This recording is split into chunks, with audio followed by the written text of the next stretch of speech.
Really starts when I'm out looking for a location and trying to figure out where's a good spot to create a picture. For those of you that know the area here, a lot of these images will look familiar. I hadn't planned it that way. This just ends up being a part of the city that I really enjoy, and it creates a certain amount of ambiguity because the architecture here is at times a little bit older, some of it's a little bit newer, and so it creates a bit of ambiguity that I really look for in my photographs.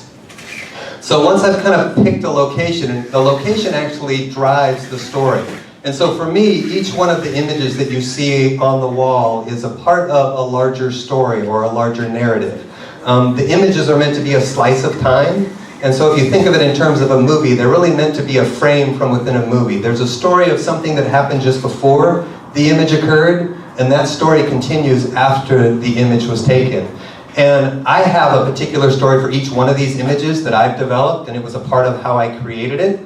But I don't talk about that because for me, I really want you as a viewer to bring to that image your own experience. You may see something different than what I saw when I created it, and that's an important piece of what I'm trying to do. Each of us has a worldview, we have experiences, we have biases, we have stereotypes, and all of that kind of mixes together and creates this story that you then develop as you look at a particular image. And so part of that is what I'm trying to do with these images. Once I've kind of got the story developed, then I'll look for all the logistics behind it. What do I need in terms of lighting? By the way, I'm typically doing these images about 3 a.m. on a Saturday morning. If you're interested in joining me, I can always use the help. And so I'll be out doing that and trying to figure out, okay, what other content do I need? And I'll go ahead and pull that in. People have asked me about the images. Why is everything in such sharp focus?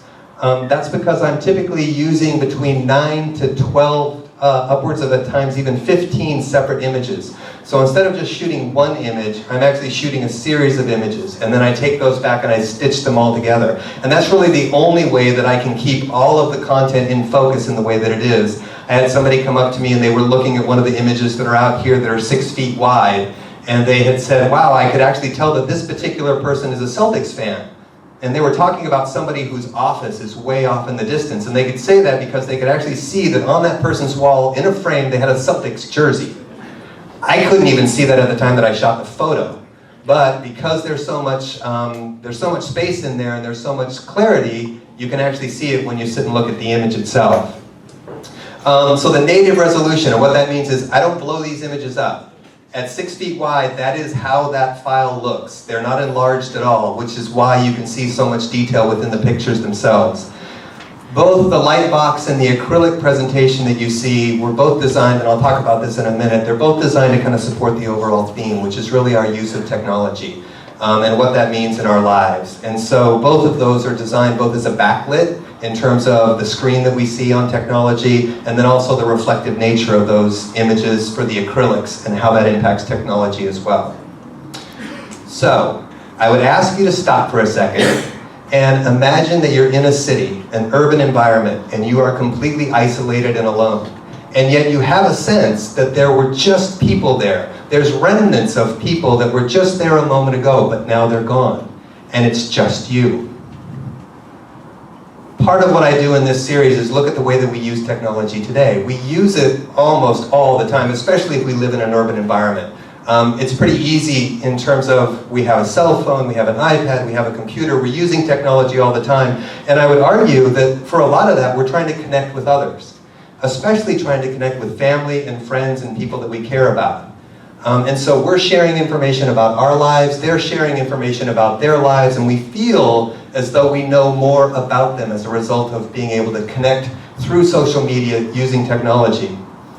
But the reality is that when we're doing that, we are oftentimes physically alone. You think about the fact that we're sitting in a cube, we're sitting at home, we're sitting in an office, and it's just us connecting through technology to others. And if we're not physically alone, we are almost always intellectually alone. When we stare at that screen, the rest of the world just fades away, and all of the experience that's happening around us continues to happen, but we're no longer aware of it. We are, in essence, replacing our actual experience of the world with a virtual experience. And so part of what I'm trying to do with these images is create that sense of something that's lost, something that's missing. The people and the places and all the experiences that we would otherwise be having are now no longer accessible to us. The other thing that I'm doing through this series, and you can kind of see it if you look at my face and realize that, hey, my face is in a lot of these images, is that I'm trying to make a comment about social media as well. So if you think of social media, typically it's very narrow in how we define ourselves, and to a large extent we do define ourselves. And we usually do that in the very best way. So by that I mean we're putting out pictures of our fantastic vacation where we went somewhere. And we're putting out images of, hey, look, I just won the game. Or I was the star of something. We're rarely putting out pictures of, I just spilled coffee all over my shirt right before that important interview. Or I just said something really stupid and pissed off the boss. Right? Those aren't the images that we portray. And so from a social media perspective, we're typically only portraying the very best of us. And so by using a singular character throughout this image, or throughout these images, and changing the way that character looks, I'm also trying to comment on the fact that, hey, this individual character has a lot more depth than an individual persona, than the individual persona we might otherwise portray.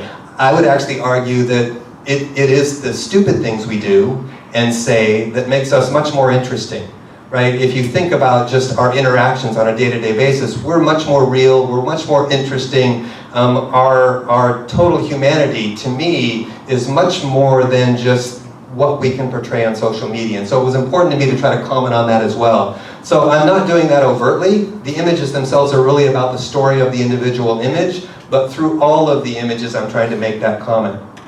So both in terms of the isolation of us as the individual, and then also how social media impacts our existence. But that's not to say that I think technology is bad. That's really not what this is about. In fact, I was commenting earlier today that I'm finishing up my master's degree in photography, but most of that I'm doing online. Most of that's happening through technology because, like all of you, my day is way too crazy to be able to go sit in a classroom at a set time every day or every week or however many days a week. And so I'm actually able to finish that degree only because of technology. If I didn't have that experience of going through that and creating or completing that degree, none of the images that you see on the wall would have been created. Right? So from not trying to comment and say that somehow technology is bad or that we shouldn't use it, I'm really just raising the question and trying to say at the end of the day, let's think about when we use technology and when are we replacing our actual experience of each other by staring at a screen and perhaps watching a funny cat video or something else. So that's really the message that I'm trying to convey through these images. And while they're all about the narrative, they're also trying to raise those questions in our minds. And with that, I now get to listen to some really interesting speakers talk about the impacts of technology and social media on society and on education. So like you, I get to go back and be part of the audience and sip wine. Thank you.